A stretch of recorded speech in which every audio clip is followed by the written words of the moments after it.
Welcome back to the Fight Pit, ladies and gentlemen. It's your boy Drew with High Fight IQ, and I am with my brother Gage, aka Gagemus Maximus, and we are here to cover UFC Fight Night, Ribas versus Namajunas going down Saturday. We had the Tai Tuivasa and Marcin Tybura episode wrap up this last weekend. Very, very interesting. Got a lot of the results that we were not expecting on that one. We will cover all of that and more on this episode of the Fight Pit.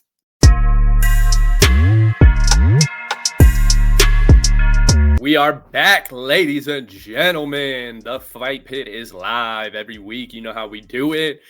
This is the UFC Fight Night, Amanda Ribas versus Rose Namajunas episode. We're going to be previewing the main card fights, looking back on last week's Tai Tuivasa versus Marcin Tybura episode, and it's looking like a dope card. We got a lot of sleeper hits on this one. But first, a quick word from our sponsor, pillowfight.co. If you guys are a normal human being, you spend about a third of your life sleeping. Very important to make sure that you are giving yourself the best possible sleep. And you can do that with Pillow Fight. Pillow Fight is blissfully soft and shockingly supportive. Their commitment to premium foams and fibers provides superior comfort, all while being soft enough to cradle you to sleep as if you just faced Tai Tuivasa, back in the day. It is worth every penny. Invest in your rest. They don't skimp on the details. You shouldn't either. Innovative sleep designs and detailed craftsmanship mean that their pillows improve sleep, and they're obsessed with making a difference. Every purchase allows Pillow Fight to donate pillows where they are needed most. Visit pillowfight.co for more info. Thank you to Pillow Fight. Now let's get into this week's UFC Fight Night, Ribas versus Namajunas. We got some dope prelim fights too. We're not gonna get too deep into those, but we'll mention a few of those, and then a lot of the main card fights are like some sleeper hits, man.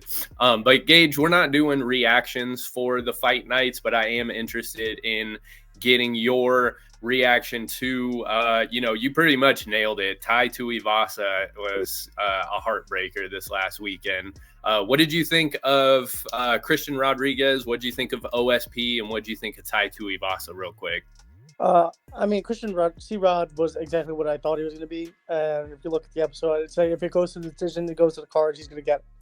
Because he's a very good fighter, and he's 10-1 now for a reason. Like, he earns it. He's a good fighter. OSP, I think, came out very, very strong for a lot of people give him credit for, and he put on a fantastic show in that fight, and he deserves to, come up a little more in competition. I think he showed that he can stand there and really show out. And I'm going to touch on the Brian Battle, Lusa thing real quick.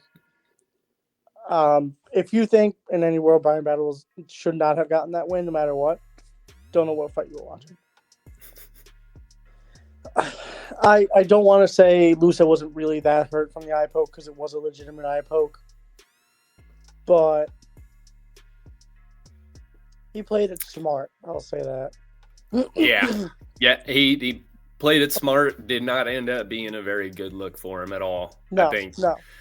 Yeah, battle fucking let it be known right then and there, which, I appreciate it. I tempers are flaring, tension is running high. I get it. A lot of the guys would kind of just, bite the bullet on that one. And, I do appreciate the record and move on. Yeah, exactly. You don't gotta, you can explain what's going on later for sure, but right then and there, trying to just not a good look for Lusa. He wasn't in any hurry to get back in that fight. Was not in any hurry. No, and I mean he was promising too. I mean he wasn't like he didn't have like a a bad showing, I wouldn't say, up until that eye poke. He was, holding his own for the most part from what I could see, but just, you don't want to see anybody go out that way, and you definitely don't want to see someone like Brian Battle lose that way. So it's a good thing it was a no contest, and it was, hopefully we'll see Brian Battle continue to move forward. Maybe they run this one back again. I don't know. I don't see that happening though. I wouldn't be surprised if they just keep Brian Battle moving forward on that one. And Marcin Tybura pulling it out against Tai Tuivasa. No shoey for us this weekend. Not even pulling it out though.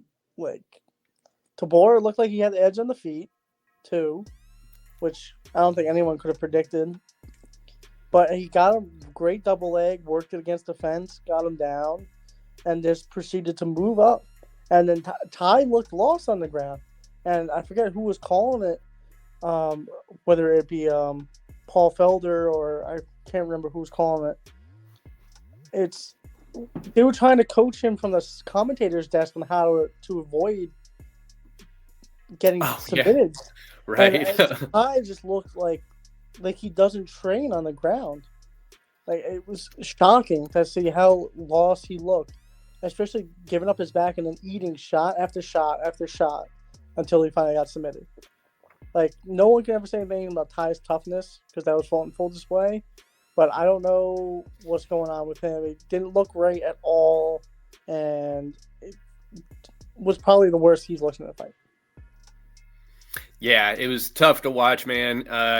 Things kind of went the way that we expected them in the opening minutes of it, and credit to Marcin Tybura. He came in there and did what he had to do.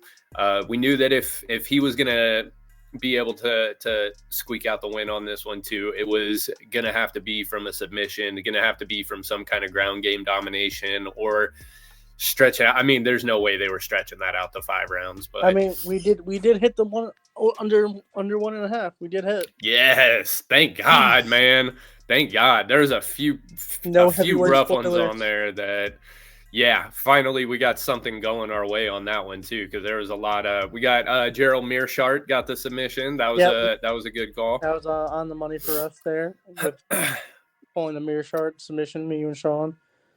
And man, credit to OSP doing it at 40 years old after a layoff, and that's. I don't know anybody that was picking OSP in that fight, so credit to him on that one, but. We keep it moving forward. We got Amanda Ribas versus Rose Namajunas in the main event for this weekend. We're going to brief look at some of the undercard fights on this one. I'm just going to throw out some names. We got Mohammed Usman. We have Montserrat Rendon. We have Stephen Wynn. We have Miles Johns versus Cody Gibson. We have Ricardo Ramos versus Julian Erosa. And in the prelim featured fight, Kurt Hollabaugh versus Trey Ogden. Some dope fights on there. Shout out to Kurt Hollabaugh. Shout out to Juicy J. On the of the names of the fights that I just listed, is there one fight on these prelims that you are most excited about, Gage? I'm curious more so about Mohammed Usman and how his skill set has jumped, because yes, he's won, but I don't think he's been dominant. I think the last name kind of got him there a little bit, being Kamaru's relative, and I want to see him evolve as a fighter. I want to see what he brings to this fight, because I think he got exposed a little bit in his last fight of his skills not being really where they need to be in the UFC. So I'm seeing how he got him there. If he can be as dominant as Kamaru, which is something I'm curious to see. I would like to see.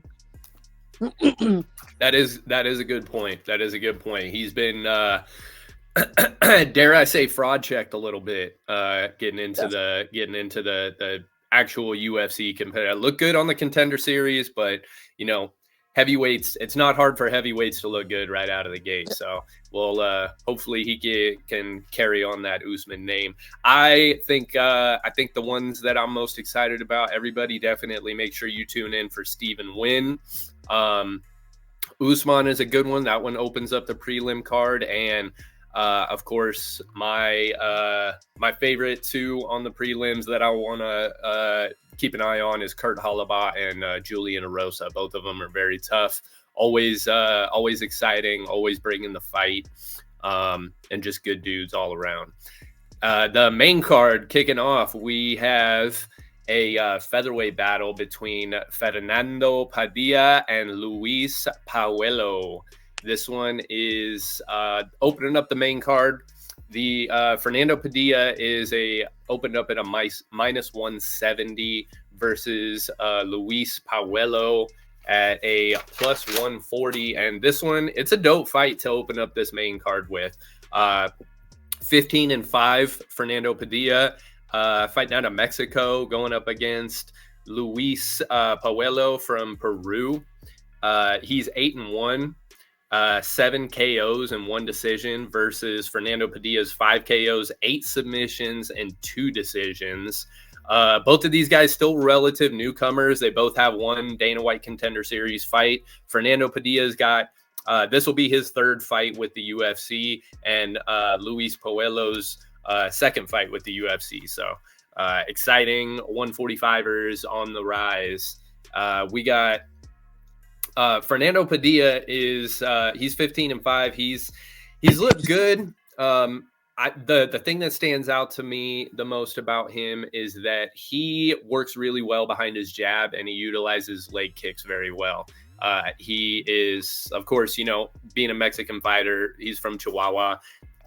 The jab is a absolute must. They Mexican work behind the jab. It's Mexican exactly. Having coming out of Chihuahua too, you got a lot of with Yair Rodriguez. You got a lot of motivation to carry on that legacy that he started.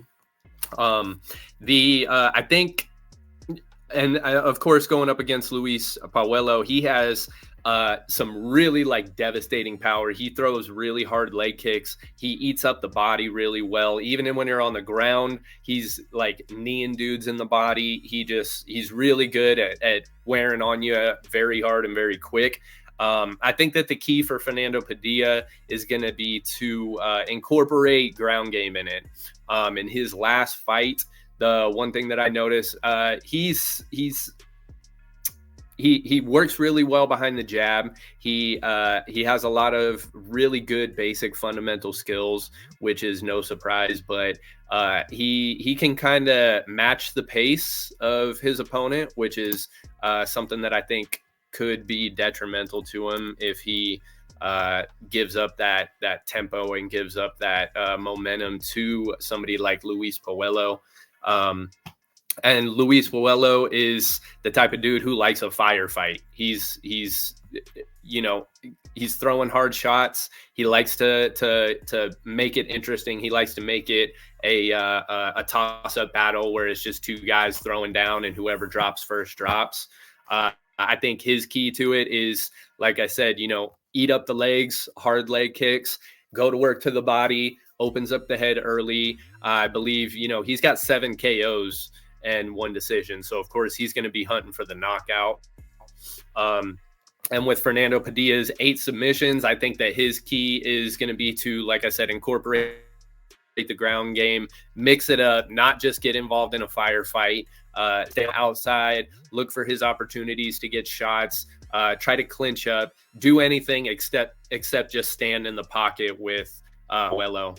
And it's going to be dope. I like this one to go over 1.5, but I think that we're going to get a finish on this one. My official pick, I'm going to go with Luis Corazon de Leon Pauelo with a TKO. I think it's going to come in the late 2nd, early 3rd round. But I think more so than anything, we're going to get a finish out of this one. It's a dope way to open up the main card. The next fight on the docket, another 145 fight, another dope fight. We have Billy Quarantillo, Billy Q versus Youssef Zalal. Gage, I'm going to throw it to you for this one. So both these guys have been up and down, and Billy, has been here a long time, 35 years of age. Youssef is 27. There's no real difference between reach or weight in this. Like, they both show up at 145, don't blow up super big, and the reach is minimal difference. I'm gonna go with just Billy has looked better in his last fights besides the Edson Barbosa knockout that he took 2 fights ago. He looked better on his comeback, much better.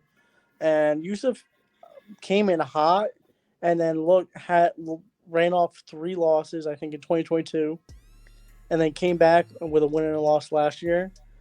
I would go Billy Q here. I would go under 1.5 here. No, I'd go.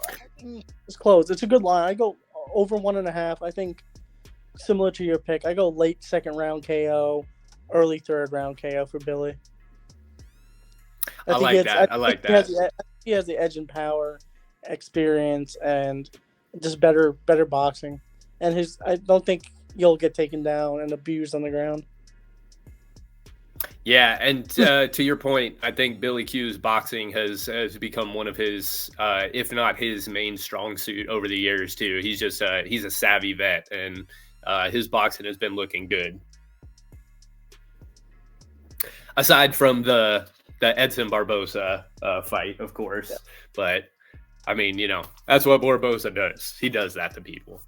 The next one of our most anticipated fights, we got 135 fight Payton Talbott versus Cameron Simon. Apologies, I'm not sure how to pronounce that. Payton Talbott, a guest on our show. Friend of the Fight Pit. Yes, friend of the Fight Pit. The very first interview on the Fight Pit. One of our favorite fighters in the entire organization. Going up against 9-1 Cameron Simon. The anticipation for this fight has been palpable, man. This is 2 very hot up and coming bantamweights in a very stacked 135 division. Very difficult to set yourself apart in this division, and both of these guys have been able to do that so far. So this is an exciting one. Payton Talbott, undisputed, 7-0. He's perfect so far. 5 KOs, 1 submission, 1 decision win.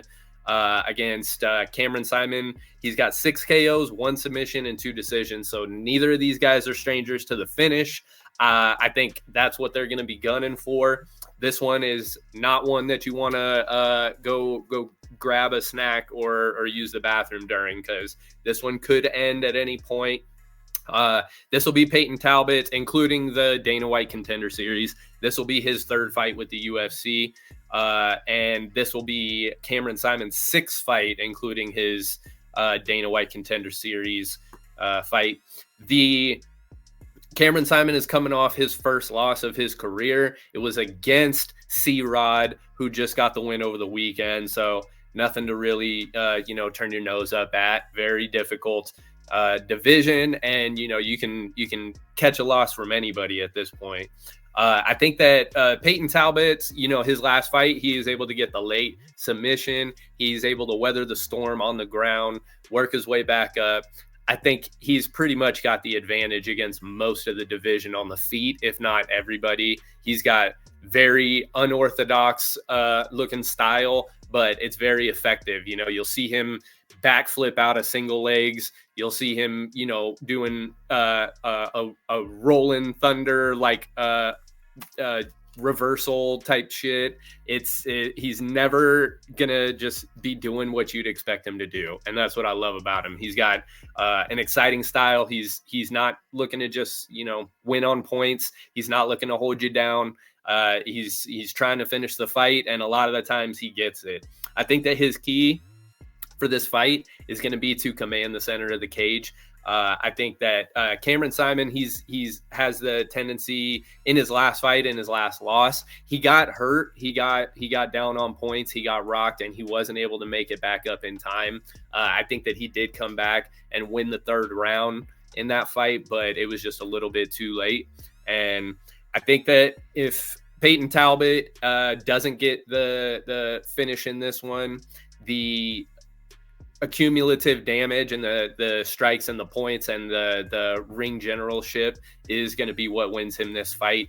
You got Cameron Simon has 6 KOs. Payton Talbott's got 5 KOs. They both have 1 submission. So very, very likely that somebody gets a finish in this one. I think whoever lands the most early on is going to win. Being able to stack damage, but also stack points in the judges' eyes, getting ahead on the scorecards.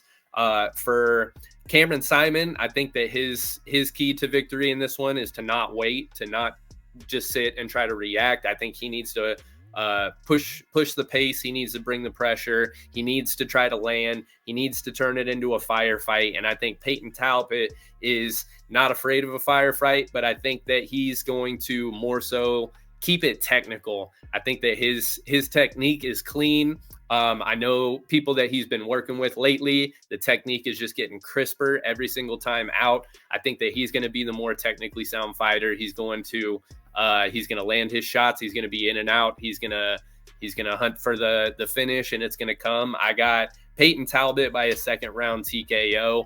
I don't see Cameron Simon being able to win on the feet. I think that being able to turn it into a brawl and make it a firefight is his best chance. And either way, though, I see whether it's a firefight or whether it's a technical fight, I see Payton Talbott pulling this one out. I got him by second round TKO.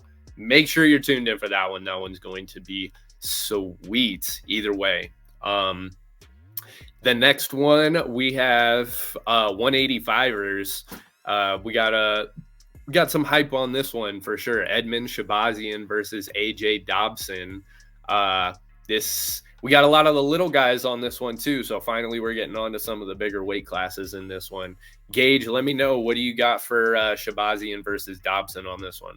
Edmund came into the UFC real hot and was rattling off wins and just kind of hit this brick wall as of late.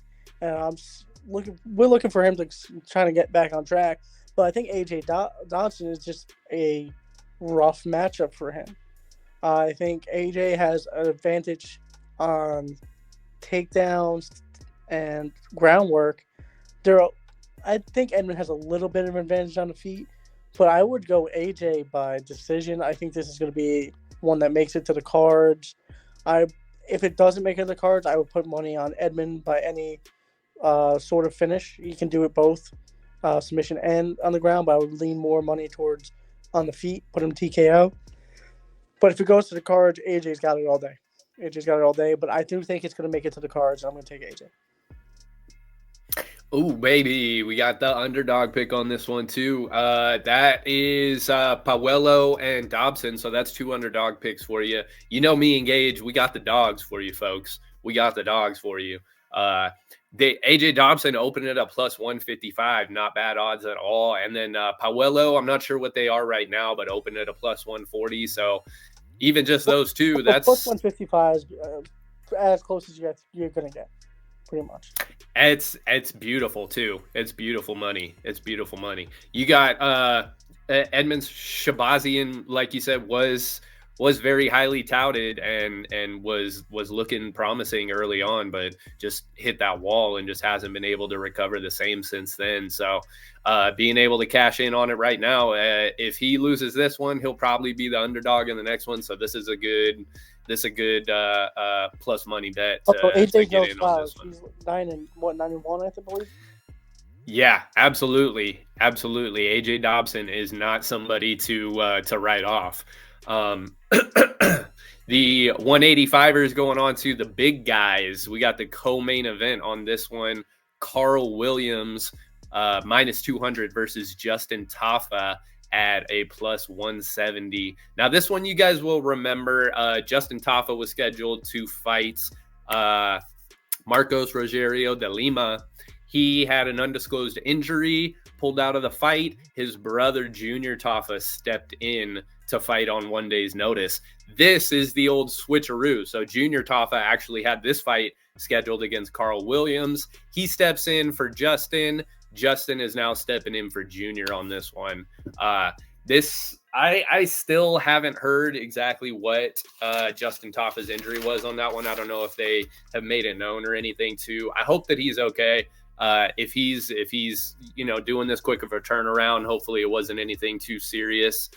We got Carl Williams, 9-1, 3 KOs, 6 decisions, versus Justin Taffa, 7-3 with all KO wins. All of his wins, all 7 of them have been by KO. He won 3 of his last 4, and all but 2 of his wins have come in the first round. Carl Williams had 2 fights very close to each other last year in 2023, March and May, and hasn't fought since then. I believe he was going through neck surgery. So it's been a little while for him, about a year, and both of these guys coming off of injuries. So this will be interesting to see how this one goes.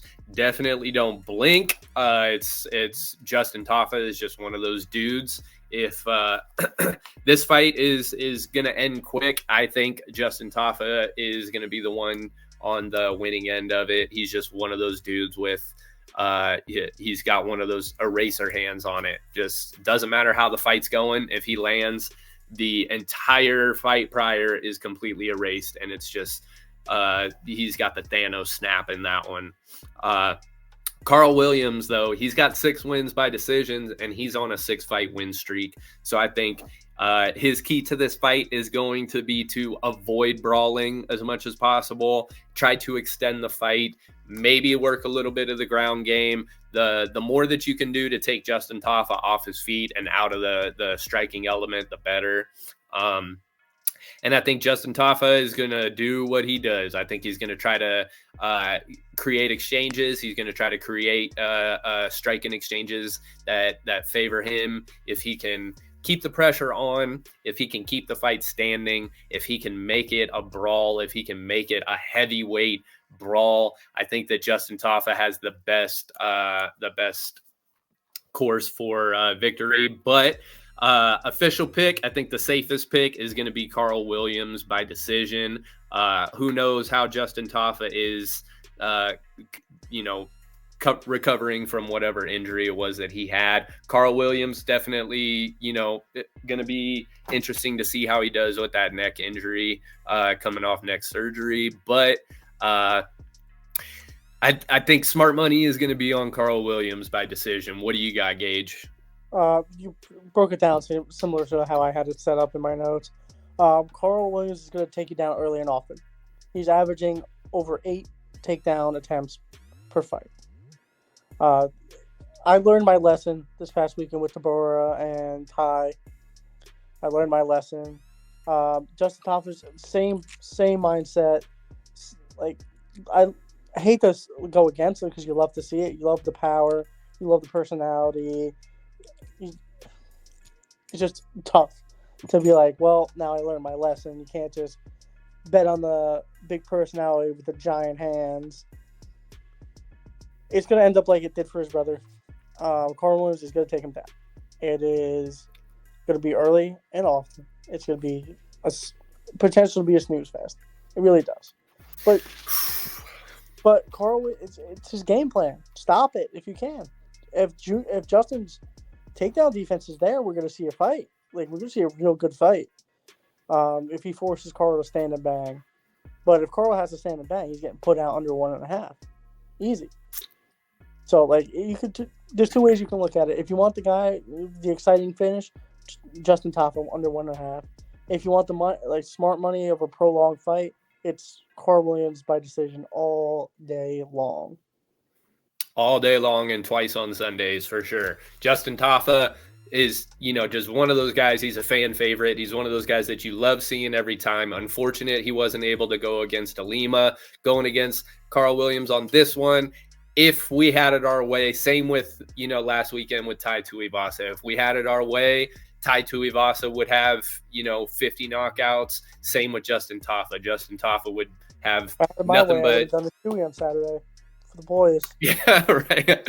Hey, if things were different, we might all be we might see a lot more shoeies. Tai Tuivasa could have been, he was fighting Cyril Gahn at one point, and he was up in the. He's putting out Derek Lewis.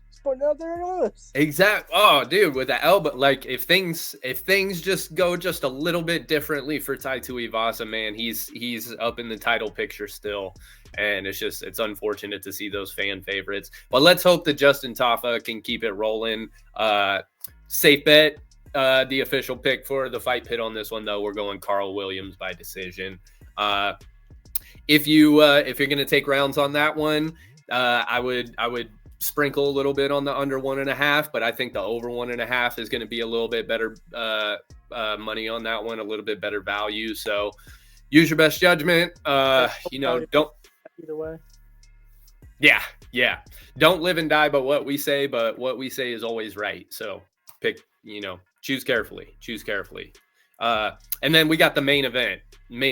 It's two people that we love seeing, two ladies that are usually always bring excitement in their division. We got Amanda Ribas versus Rose Namajunas. Amanda Ribas is 12-4, 3 KOs, 4 submissions, 5 decision wins versus Thug Rose, the reason we are both thugging it out today. 11-6, 2 KOs, 5 submissions, 4 decisions. Thug Rose, unfortunately, hate to say it, on a 2-fight losing streak, has been on the rough end of some the Carla Esparza fight that's still haunts me to this day.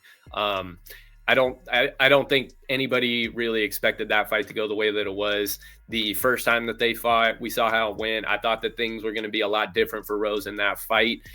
It was a very, very troubling showing. It was tough to watch. It was upsetting, and Rose has not been able to bounce back since then. I think that things, like I said, a little bit different. Things go a little bit different. She makes a couple different choices in that fight. Things go different. She's still the champ. But unfortunately, we get her on a 2-fight losing streak right now against Amanda Ribas, who was on a 5-fight win streak at one point until her first loss against Marina Rodriguez in 2021. And since then, she's literally just flip-flop wins and losses, win-loss, win-loss, win-loss. She's coming off a TKO over Pinheiro and has been looking good. It's tough in this one because I really do hope that Rose Namajunas is able to get back on the winning track in this one.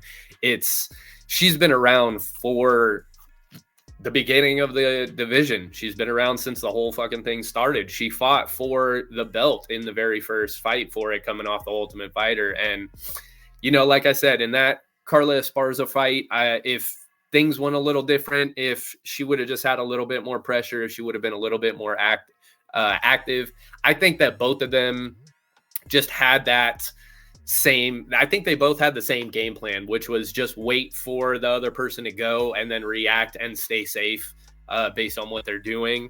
And it's a tough way to lose the title. And then not being able to bounce back in the fight after that has been, it puts a lot of pressure on Rose Namajunas in this one.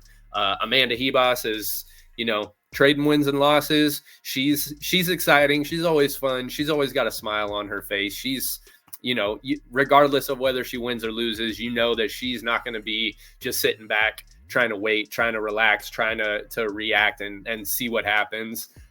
This one, I think that her keys to victory in this one is going to be to pressure Namajunas, to not let her dictate the pace, not let her dictate the tempo of the fight, not let her dictate where it's going to go. I think working the hands, possibly, getting takedowns towards the end of the fight, being able to score points and be ahead on the scorecards as the fight goes on. Because we see, if Rose gets behind, she's not the type that's going to be able to make that up very easily going into the later rounds. And I think for Rose, she needs to control the tempo. She needs to do what she did that got her to the title. She needs to move forward. She needs to stick and move. She needs action. She needs to go. She needs to, be putting it on. She needs to be fighting like she's trying to win the title and not like she's trying to retain the title.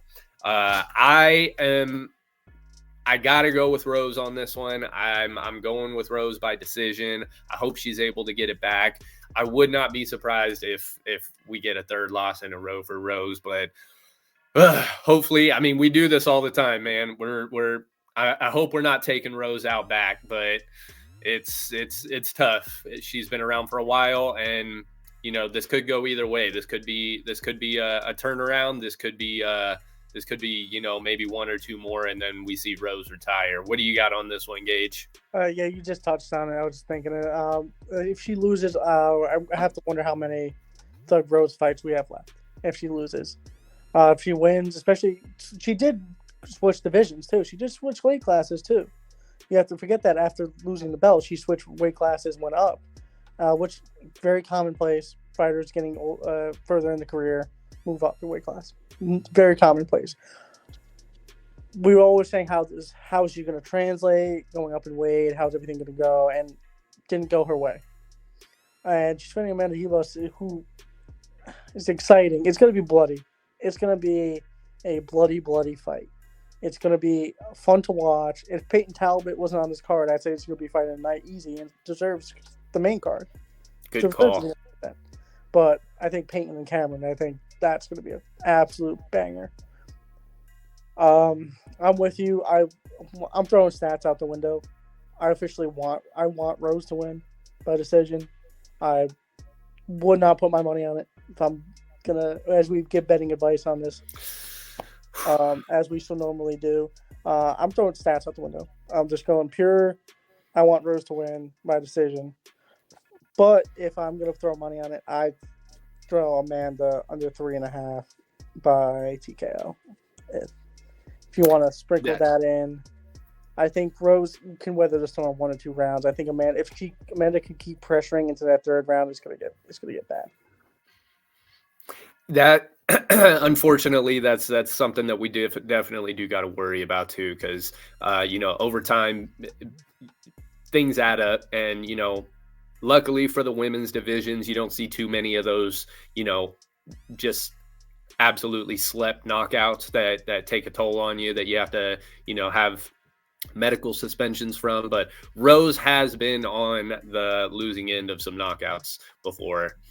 The Jessica Andrade fight, just getting fucking dropped on her head. You know, she's been through it, man. She's been through it. She's been a multiple time champion. She's seen it all. She's done it all. She's been at multiple divisions now at this point too. And yes, been hit by it all. She's been hit by Andrade, by Wei Li, by Joanna, by, you know, everybody in those. Pretty sure she got hit by Amanda too. Dude, oh man, seeing when Jessica Andrade slammed her, just seeing her fucking go limp, it still haunts me to this day. And you know, Amanda Ribas is no slouch in the striking. She's no slouch on the ground. She is capable of finishing the fight either way, whichever way it goes. And that's the worst part for Rose, I think, is that being able to dictate the pace, being able to dictate the tempo of the fight and where the fight goes against somebody like Ribas is going to be tough, because she's comfortable everywhere. And, you know, Ribas, you know, like you said, Gage, she's exciting. She's going to bring the fight. She's not going to be one of those ones that kind of shies away from wherever it goes. And that really doesn't give Rose a whole lot of, you know, avenues for success. And hopefully she's able to get ahead on the point. She's able to do what, you know, Thug Rose is known for doing. And hopefully we're going to be seeing Rose Namajunas get her hand raised on Saturday. I think, you know, definitely bet the over on this one to be safe. But if there is a finish, I see Ribas getting it. I think under 3.5 is a good one. That's it for this card. I think, like you said, the fight of the night, I'm going with Payton Talbott and Simon on this one. The only other one I would see as a possible contender is the Padilla-Puello fight. But that one just depends on if it gets finished early or not. Because Luis Puello he fucking cracks, dude. And if he gets on it early, if he gets that that firefight, if he gets that brawl going early and isn't able to finish Padilla, I think it could stretch out to a very awesome fight. And same with Talbot and Simon. I think both of those guys are going to be going for a finish, and it just depends on if either of them gets it. If not, it's going to be a banger of a fucking fight. The Fight Pit episodes, we got I think this one and 2 more, and then we got the big UFC 300 one coming up. So you guys, oh man, I can't wait, dude. I can't wait. And we're gonna have the whole squad for that one. That one's gonna be dope. Yep, all of us are getting back. Getting the boys back together. It's gonna be sick. It's gonna be sick. If you had to give the people one lock for a bet on this card, which one are you going with? One lock. This is gonna be it's a tough one, I know. Kind of a little biased, but if you're not taking Carl Williams, because there's always Justin Toffer's power, always like that. But I'd go Payton, like not just because I'm a little biased, but Kid is good. Kid is very well rounded and has a lot of power, and I think he's going to go very quickly in this division, the bantamweight, and I wouldn't be surprised if he's fighting for a spot at the end of this year. Yeah, and when we talked to him, he had some interesting fights that he was looking forward to, not the least of which is... I loved his answer with why he wanted to fight Merab. Still love that answer. Oh, dude, right? I learned a lot about myself in that fight. That's a great answer. Yes, sir. He's wise beyond his years, too. He's only 25, but he's been doing it for so long, man. There's not a whole lot that you can throw at Payton Talbot. The people that he trains with, too, I've been seeing him work with some people that I know personally, and Payton's got a good personality to be put in the spotlight. Once he overcomes, being in the spotlight, I think he's got a good personality for it. Got a big personality. He's one of those dudes. What I love about him too is he's not one of those dudes that's fighting for the spotlight, which is the type of people that I think deserve the spotlight the most. The people that aren't that's. It's cool to be one of those people who's like, yeah, I want to be a star. I want to be a champion. I want to be. Payton's just like, man, this is just what I'm doing. This is what I'm doing. This is what I want to do. I'm having fun. I'm enjoying life. I'm doing whatever I want to do. And those, that leads to, just having that composure, having that demeanor. Just, it can take you a long way, especially in a business like this where it's very stressful. There's a lot riding on every single fight. My lock for sure is going to be Payton Talbot too. And not to give away too much, but I'm going to be laying most of my money on Payton Talbot by KO. And that's going to be the fight that I'm looking forward to the most. But like we said, a lot of great fighters on this one, a lot of great fights. Make sure you're tuned in for the prelims as well. That's going to wrap it up for us on the Fight Pit for this one. Ladies and gentlemen, thank you guys for tuning in again. Make sure you're subscribed to the Fight Pit. We have the Instagram page, the official Fight Pit, High Fight IQ, Gauge, the House Call Sports. Follow everything, subscribe to everything. We got you. We post our records after every pay-per-view event. We're still over 500 on everything. Our lowest person's over 60%. Yeah, none of us are batting under 600, which is phenomenal, especially with how many just crazy cards we've already had. And, we got 297, 98, 99, 300, just nothing but just absolutely fucking amazing cards. And we're killing it as always. You guys can follow us on there, keep up with our records. Get onto our if you're on Verdict MMA, if you follow along with the fights and you score them and everything, join our league, the Fight Pit by House Call Sports. I always post the links for those too on the stories and everything. So if you guys need to find those, we got you. But that's it. That's the picks. That's the predictions. That's what's going to happen this weekend. You guys tune in. Thank you so much for following, and we will see you on the next one. I have been Drew. That has been Gage, and we will see you the next time. Peace.